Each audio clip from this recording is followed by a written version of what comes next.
Okay, what's up, everybody? It's Garrett here. We are here with Jim McGuire, Evan Schwartz, and of course, we have a very special guest, Lindsey Cannon. She's the founder of Reify Educates. I think I nailed it. Lindsey, welcome to Thinkering Live Weekly. We're glad to have you here today. Thanks so much for having me, guys.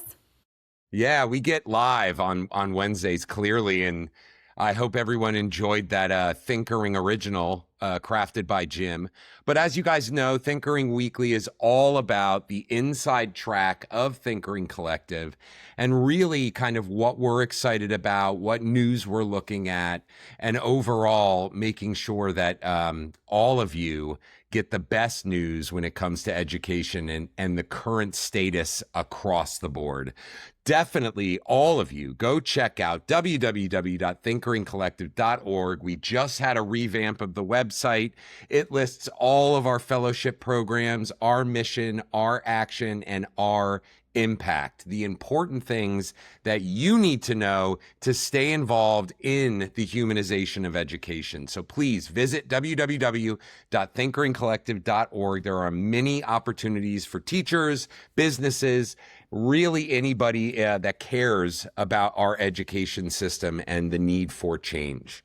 Now, let's jump into the question of the day, friends. And this question really comes down to an article that one of our partners and one of our Thinkering Impact Board members, Kip Glazer, put out. It says, "My fellow educators, has the following ever happened to you? You teach a lesson that feels like the best lesson ever. You saw your students engaged, raising hands and having robust discussions. But a few days when you give them a test, they totally fail it. You feel so demoralized and question your career choice of being a teacher. That teacher was me, more than once. Why? Because your lesson was not designed according to what we know about learning. In fact, little of what we are doing in schools is based on learning science principles, facts, facts, facts, and the findings were shared in 2000 in a book called How People Learn, published by the National Academies 25 years ago. So, if we've known how learning actually works for 25 years, why are we still building schedules, assessments, and classrooms as if we did not? Lindsey, thoughts? I mean, that is a good question to be pondering for sure. I think one of the problems that I see is our bias towards adding more to the classroom. I think that a lot of well-meaning solutions that have been added into an already bogged down system, it can't be a solution when it's bogged down. And so we need to start asking, what can I tweak about what I'm already doing that could help based on this research, as opposed to what's something entirely new that I can add in to the classroom. I mean, there's a lot. I mean, you're talking about moving around thousands of kids and keeping them. I mean, there's a lot of logistical things that I think go into how our schools are set up. And so I know it's not necessarily easy, but it's definitely worth it to ask the better questions and come up with the better answers. Yeah, wow. Wow, I think that was very well said. And Evan, what do you think? I know what you think. You know what it's not made for a Wednesday middle of the day. But Lindsey, on that side, it's interesting. I heard actually from a teacher the other day, one of our fellows, that said they keep adding stuff, but they never took anything away. And that's the constant conversation that keeps coming up. I mean, these days it's screen time, it's AI, it's this and that. Garrett, going back to Kip, and shout out Kip, you are the best. I love you. But on that side of it, it's who's at the table in so many words, right? Like, what is my intention here? Playing it safe is easy, right? We know this. There's a lot of people that I hope best intentions, right? We're in education. I would say everyone in education made a conscious decision at some point in their life to say, I don't hate kids, right? Maybe some other fields might. But in this sense, what is your vested interest in seeing every child succeed? And it's a loaded point. It's heavy. It's probably going to piss a lot of people off too. But I don't think every single stakeholder in the game today has that vested interest. And, we're seeing from federal government and, from any funding sources, funding is butts and seats at the end of the day. The situation is we want to get that kid from K ultimately to 12 safe right through our system, and then best of luck. And I think it's the challenge that keeps coming up over and over and over again now is it's the opportunity cost. Where those kids, whether it be a state that has vouchers and ESAs and ERAs and things along those lines, and mom and dad or a guardian is homeschooling, or on the flip end of it of saying like, why am I sitting here for the next 12 years for 7 hours a day? Right? Like, I can acquire skills in 10,000 other places, which as a society, we cannot afford to lose public school. So I think, something, and we've been saying it for a long time, but something just has to freaking give already. Very well said. And I fully agree. I think, like we're all saying, it becomes this game of path of least resistance. And, the superintendent just wants to get his paycheck and go home just like everybody else. And I even think, relating back to Thinkering Collective, it's the reason why we kind of went the reverse direction of, well, if we start with the student, getting to every student is far harder than going directly to the teachers to change the mindset to then implore on the students on the ground. And so, we've definitely seen, even on a small scale with our fellows, the ability to reform and change communities, school communities, by kind of looking at that process from a bottom-up strategy. We kind of call it the Trojan horse strategy in schools, and seen a lot of success for it. Jim, you're sitting there toggling and pushing buttons. You have any thoughts on this?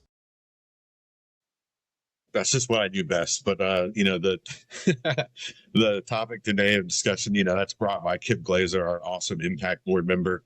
Go follow her on Substack. She just kicked it off. She's an author, super awesome books. Her content is super inspiring. And Jim, shout out to Kip. One more thing on her, which I think is fantastic. And, we have a lot of thought leaders in this space right now, which we need. We need voice. But Kip does it on both sides of the fence, where she's keynoting the conferences and has a Substack and the book, but she's also a school principal in a very, I would say, high pressure location within Silicon Valley, where expectations are here and the kids have everyday kid problems that she's dealing with. So shout out to Kip on that side as well. It's a huge factor. All right, moving on. We are going to talk a little bit. This is our headline section. And by the way, guys, if you're watching the show right now on LinkedIn, on Substack, we want to see, we want you basically involved. That's the whole point of this show. And so little segments where we move into headlines. What should we call them? Definitely comment. We're interested in your thoughts and ideas. The more ridiculous, the better, more so for laughs later on. And especially because we're moving to ISTE 2026 in Orlando, we'll have a lot of time to do that collectively in person. So let's talk a little bit about a RAND Corporation State of American Teacher Survey out recently, really, is June 16th, 2026. It really reveals, according to teachers, this is all about teacher stress. The national index reveals that despite a minor stabilization in post-pandemic classroom stress, 57% of educators suffer from chronic, long-term burnout that significantly outpaces standard white-collar professions. Demonstrates that entering a summer vacation completely depleted is the result of an unmanageable system design. What do we think, guys? Let's start it with, I'm going to go different this time. Evan. I just had a conversation about this about an hour ago with someone in the university sector. I'm not going to name names or location on that one. But we'll put them up on the screen. I like this person. We're not going to do that. Got it. And I literally have this written in my notebook, chicken scratch on my side. But what he said was, how do you not attach yourself specifically to the trade, but how do you have a passion that's also there? And it really started to get me thinking. I'm like, it's so fresh in my mind. I have a million notes on this, but what we're seeing and where they're studying a lot right now is teachers and doctors ultimately, right? And teachers got into it for the passion. Doctors probably for the passion, but the salary as well probably helps. Teachers confidently didn't get in on that side of it. But what we're seeing is if you're so focused on the craft every single day and then don't have your other space where your identity is not just tied to the craft, meaning 24/7, I am a teacher in this school building, in this town, and teach X grade or subject area. Not saying there's anything wrong with it. That's amazing. But from the burnout perspective, is there something else that you can invest your passion in? And why we were discussing it, shout out on our fellowship program, was he believed that was the reason why the fellowship program is going the way it is and starting to grow, because teachers are now more than just a teacher. And they're able to come in, whatever title you give them, innovator, outlier, it doesn't matter on that side. But they're coming in and also doing X. And it's the same way as someone going to learn a new language or painting something or running a marathon. There's more to it. The challenge that we see 24/7 in our industry is teachers don't even have time to eat lunch. So how can they possibly think about the other thing, let alone family life and life? And like everyone has their thing. But if we're carving out the space, which I think we have with our school district partners and with communities to say, hey, we're putting this on the same playing field as our professional development. We're giving our teacher the space to then go out and confidently take this program, and they don't have to hide it. In fact, they're going to be celebrated on it. So I think it goes like the stress level is real. I honestly, I think that's an understatement to 57%. I think it's more than that. I think it's probably in the 70s if you were starting to really ask people how they feel on this one. But it's giving space. Yeah, it's the quantitative data that's like, I mean, how is this information being derived, right? It's not getting, I believe, and I think we all believe, the true pulse, because again, being on the ground with teachers, you feel, you see, you hear this burnout exponentially. And in really every school district that we've ever talked with, the number one problem with teachers is time. Time leads to stress. Stress leads to burnout. And then you have teachers that are just kind of like we were talking about earlier, following the script. You get into this kind of robotic, action. And what we do find on the plus side is things like agency, things like the reason why teachers got into teaching in the first place, to create and curate experiences, giving that back to them, and them a lot of times not even noticing that it got ripped away. A lot of our work in our Thinkering fellowships is reigniting through really personalizing that experience and getting real and getting deep, talking about these inner child moments almost that inspired them to really, work in a profession that a lot of times is all ask, no give. So, Lindsey, I'm interested to hear your thoughts on this. You were kind of pondering, so. Yeah, I mean, I have so many thoughts about it. First of all, I'd love for us to stop celebrating the teacher that's giving more than they should. A lot of times that person is kind of put up on a pedestal, and it's really just not healthy. And we also do that with students too. As I've been doing this work to go in with systems design in schools, I'm starting to notice how much the poor patterns that we have with our teachers become the poor patterns that we have with our students. So to correct them with the teachers is a step towards correcting it with students. And the same thing, just because you can point to a handful of students who can successfully carry out the workload doesn't mean that they should be carrying out that workload. I was recently talking to someone that works at a district office, and they were like, well, because of all these budget cuts, we have to understand that every yes is a no to something else. But that was always true, no matter what our budgets are, the capacity in the classroom is always what determines the stop point. It's not the budget. And so I think we just need to flip it over on its head and start building it again in a more sensible manner. But yeah, that would be my big thing, is let's stop celebrating when we see that we are burning people out. That shouldn't be celebrated. That should be warning signs that something needs to. Such an interesting look and kind of side view of the experience, because I think what you're saying is super important. Jim, any thoughts or anyone else to plug? You got any plugs on that one? Okay. All right, moving on. So, let's go into, let's see. The second article we're talking about today is called Reclaiming Human Connection Against AI. This is kind of cognitive offloading from a WEF Insight report recently released. And basically, driven by the World Economic Forum's June 2026 analysis on AI classroom readiness, so specific, global educators are actively designing non-traditional graduation portfolios to counteract academic dependency and generative cheating. I talk about this a lot in the sense of we are now at the day and age in most school systems in kind of, I would say, middle school up, AI creating the work, students using AI to do the work. Where in that loop is the child learning anymore? You know, they're learning generative AI and how to seek knowledge from one source.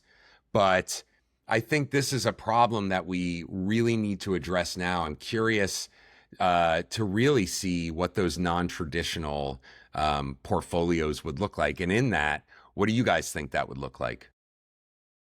Anybody take it? Do you want to start this one? Actually gotten a chance to look at that, but I have talked to several people that they are looking at the process, and the evidence of the students' thinking is what's being graded as opposed to the end product, because end products can be produced very easily now. So I would imagine it's along those same lines. No, I think it's great. I think that AI could force us. I think we're at another point in education. I think we were there.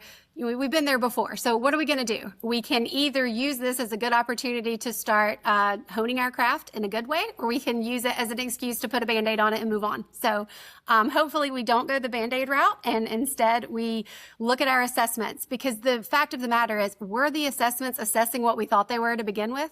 Now AI has just kind of revealed, well, with AI, it's definitely not, but were they before? So I think it's a good question to ask. What am I really assessing, and how will I know if I am? And then what needs to change in light of how I answer those questions? Very well said. I can tell you're in systems engineering. I love it. And really thinking that out. Evan, any thoughts, or should we move on?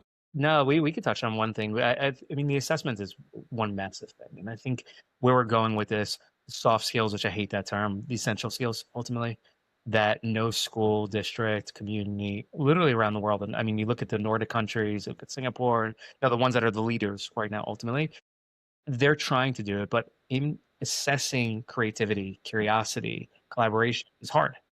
So I think it takes blowing up what assessment is. Lindsey, I think you're hinting at that a little bit. Like, was it ever working in the first place? Or were we just doing memorization and here's your grade, like a piece of meat ultimately, and you move on to the next?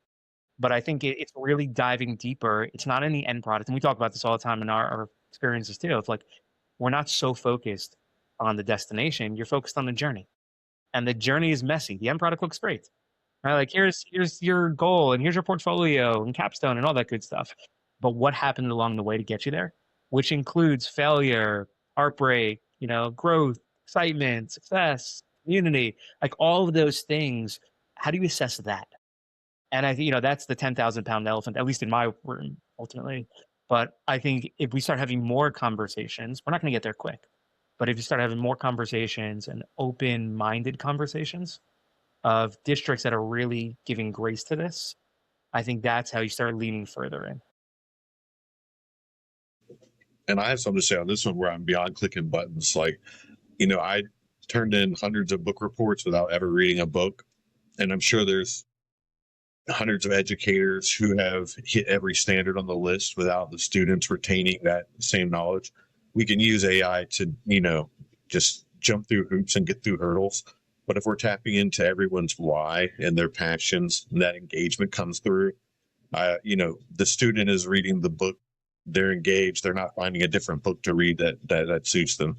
The educator is not just jumping through hoops for the sake of it. They're excited, like a thinker, like we see, and they're building projects that's changing lives. So I think it's the same problem on both ends.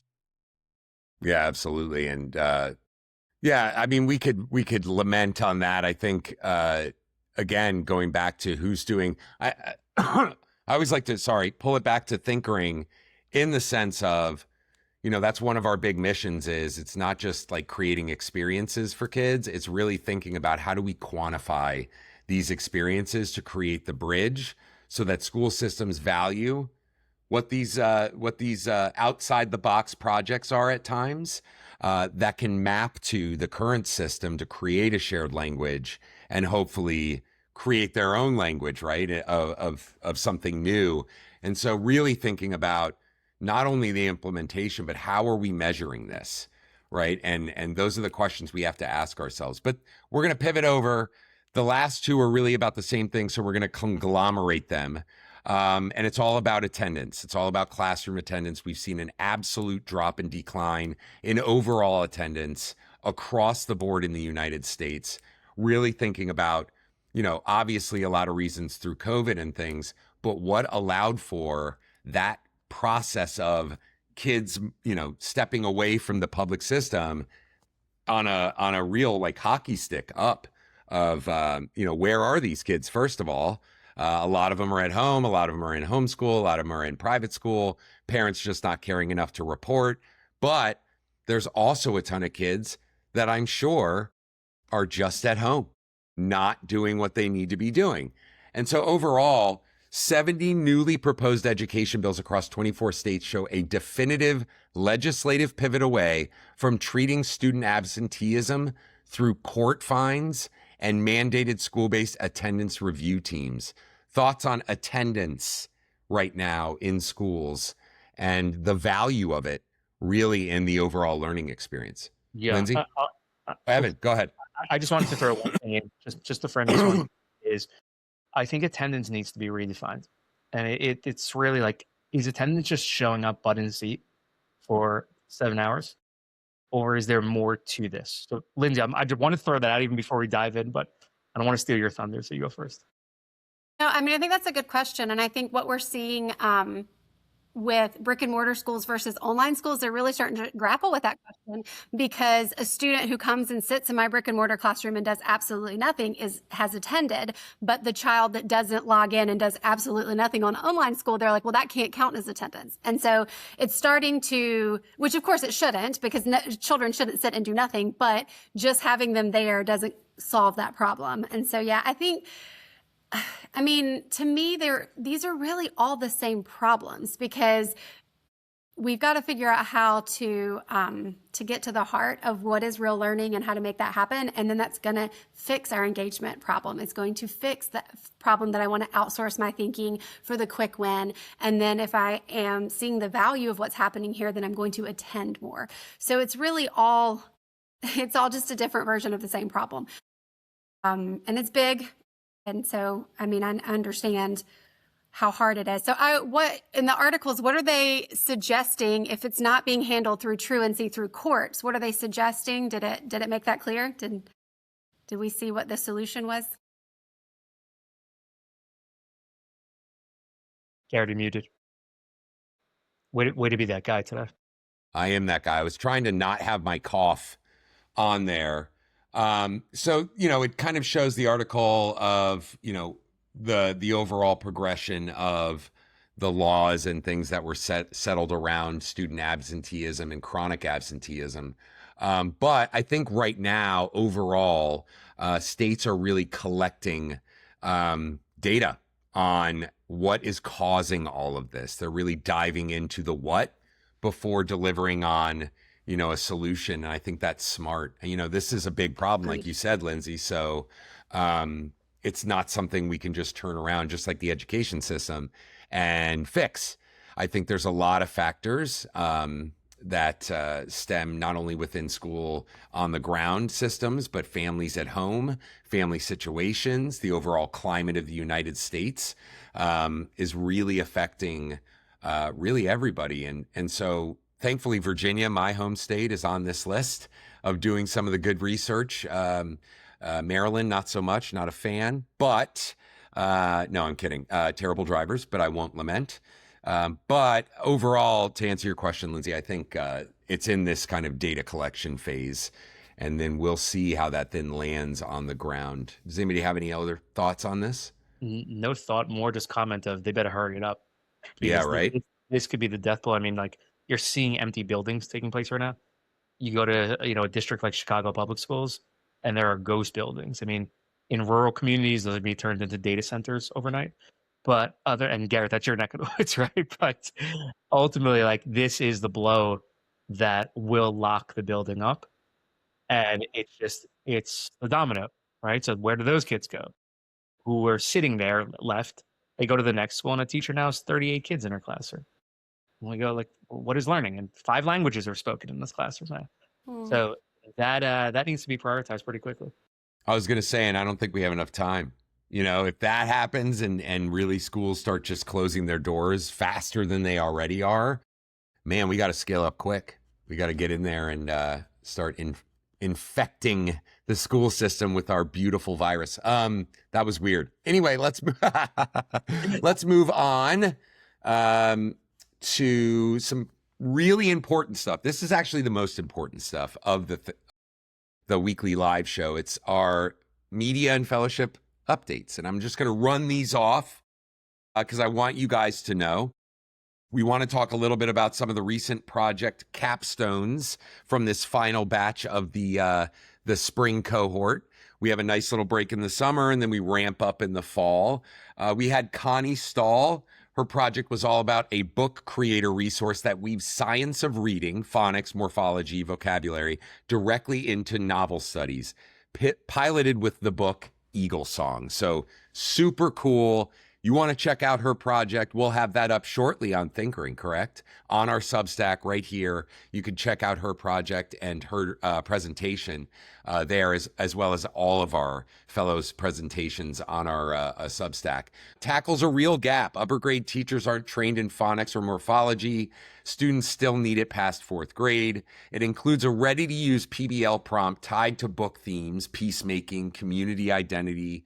And then she's going to be taking this to BOCES workshops where teachers will build their own versions collaboratively. She made something. It's cool. It works. How do we scale it? Let's go through BOCES. So clearly a New York inspired fellow on that side, to say Evan's term. Moving on to Cassie, we had hers yesterday, right? Cassie Godios, it was awesome too. Cassie Godios, a location-based field trip resource. Pause. Immediately when she started talking about this, we all thought, okay, and I was like churning immediately of this is an app.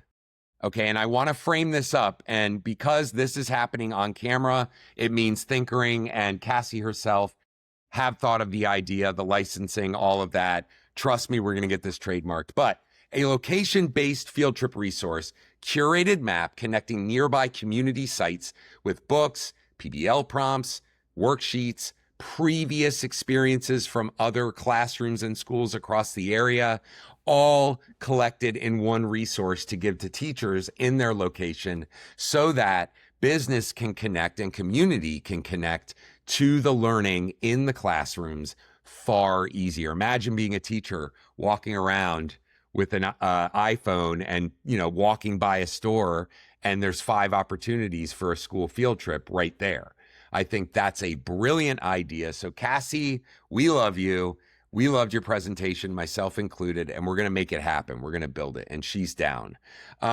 Mary Kaiser from Ulster BOCES, she's another New York-inspired fellow out of special education. Her project was a student-produced podcast on AI. Students surveyed their school community, analyzed the data, then created and edited a podcast series around what they found, talking about how much learning is going on in that experience beyond just the outcome, right? Is they made a podcast, they branded it, they did unbelievable. Students with emotional disabilities drove the entire project. Topic selection, survey design, editing, and distribution decisions. The survey spread organically through peer networks, sparking community-wide conversations about AI that the students could actually see happening in real time. If you want kids to stop using AI to do their work, stop assigning work AI can do. Authentic, opinion-driven projects are what AI can't replace. Mary, unbelievable. Was I on that one? I think I missed that one. I was? You weren't. Mary is a force. You missed it. That was the banger, right? That's the one that you guys like, oh my God, you got to be on You that. could see her twinkle in her eyes as she talked. Every few minutes, she would just start talking and just eyes twinkling. It is awesome. Oh, I love that, man. That's the spark. So definitely check out those fellow capstone projects on our Thinkering Substack. You guys, we're trying to just really get what we're doing right now, building in public, right out to you. So definitely go and check it out. We need the support. We need the likes. We need the reposts. We need the share. If you're not on Substack, what are you doing? Like, guys, seriously, stop what you're doing, whatever mundane thing you're doing this summer, and get over to our Substack, hit the subscribe button. We promise to give you good stuff. We're growing exponentially there, and I think it's because we have a voice that people want to hear. Big media push and subscriber network launch. We'd love to announce our network subscribers. Our Thinkering subscriber network. Approaching launch of a dedicated ecosystem designed for individuals who want to participate in live shows, gain entry to interactive workshops, and stream live content drawn from over 50 partnering educational media properties. We want you involved in that. And that, if that appeals for you, Jim, how do they get more info on that? They wait until we get back from ISTE. Got it. So we're going to roll it out very It's soon. coming soon, though. We're building it all, solidifying the partnerships there. All these capstone projects are coming out soon. Love it. Our fall programming, we've got a ton. Guys, we've got a ton, and a ton in the works, from mental health to early childhood to, state-inspired fellowships. We've got leadership fellowships, our general fellowship. What am I missing here, guys? Outdoor fellowship. That's a big one that we find, creating great outdoor experiences for learners. You can find all the information on thinkeringcollective.org. Click into the programs in action, learn a little bit more about the programs and our partners in those programs, because those are, absolute what is the word? Massive partners when it comes to our fellowships, anywhere from BOCES to Clear Touch to, now I'm forgetting, NYSCATE, all kinds of great partners really supporting our fellowships. That's how we make it happen. That's how we see the impact on the ground. And then talking about going from being on the screen to being live and in person. That's right. You can meet me and the rest of the Thinkering team in an unbelievable amount of events coming up. I'm going to list them off here. We'll probably throw them on the screen in the later when we release this as a recording, not just live like you're seeing them now. But we've got ISTE coming up June 28th through July 1st. We will be there, killing it, recording podcasts, mingling with our partners, meeting new partners. Evan's got a full schedule of high-level meetings. I've got a full schedule of interviews. Jim's got a full board of buttons to push over and over and over again. He's working his fingers out and getting them limber. Then Evan and I will be at the Deeper Learning New York conference, July 14th and 15th. Evan, where is that? That's in Kingston, New York. Kingston, New York. And then we're at the Marvelous Education Alliance Symposium, I and Evan again, October 7th and through 10th in DC, my neighboring town. That's an awesome one too. We're really excited to be there. It's our first time there as a full Thinkering media crew. Then we've got the Mass Q Fall Conference, October 14th, my birthday, through the 15th, where we'll be on the ground. Thank you. We'll be on the ground with Massachusetts, really trying to understand the pulse and the pace that Massachusetts has towards technology. And we're actually partnered with them on a very deep level when it comes to recording, documenting this experience, and then really talking about something we're going to be rolling out later on, which is going to be extra special, we promise you, with the state of Massachusetts. EdTech Leaders Alliance Conference, October 18th through 20. That's a big one too. We'll be there doing our Thinkering thing, interviews, man on the street, all the great stuff. And then a big one as well, too, and a new one for us, National Forum to Advance Rural Education, October 19th through 21st. That one is awesome. We've got a deep partnership with them and something very special in the works there, too, on a deeper level with rural education. We want to hit the areas that matter, not the affluent areas of the country, although we're getting there. We really want to work where the work is needed. Yes. So we'll move to wrapping up the show. I don't want to continue lamenting.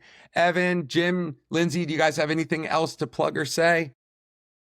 I would say on our side, just like a data side, I think you've used the word lamenting 5 times today. So I'm proud of you on that one. That was a great word that I might start adding into every one of our meetings. Every time I say it, I want in post it up on the screen. Lament. I Anyway. just know I'm going to say it in the meeting over the next few days. I'm going to be like, you know what, Garrett planted that seed in me. So proud of you on that. No, I mean, leading into ISTE. ISTE's going to be a banger. It's going to be so hot and sweaty and gross.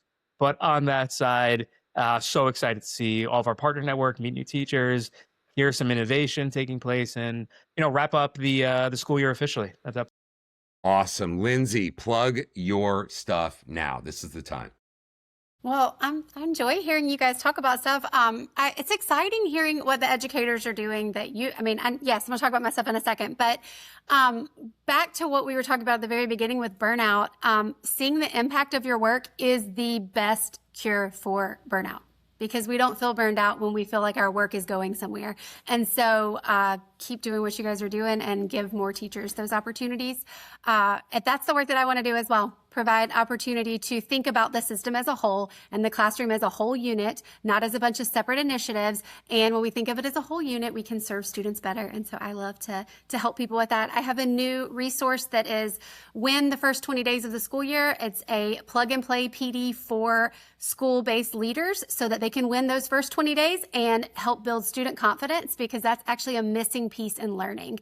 We're busy talking about how to present the standards and all kinds of stuff, and they need confidence to even enter into the learning. So let's start there, build their confidence the first 20 days, build the confidence of your teachers, and then set ourselves up for a successful 26-27 school year. So that's what I'm working on right now. I'm pushing out. Yeah, we want to make sure that Lindsey's voice is magnified. We're very selective and careful with the people we bring in, and it's really centered around who's really thinking about the big picture all the way down to the small picture. Jim, anything else? He's good. Jim is in the background from Thinkering Collective and Thinkering Weekly Live, the first live episode of this content. We made it through, guys. Congratulations. We hope that you out there are inspired, like Lindsey was, by the work that the teachers and educators across the country working with Thinkering are doing. Keep watching the show. Keep up to date with what's going on.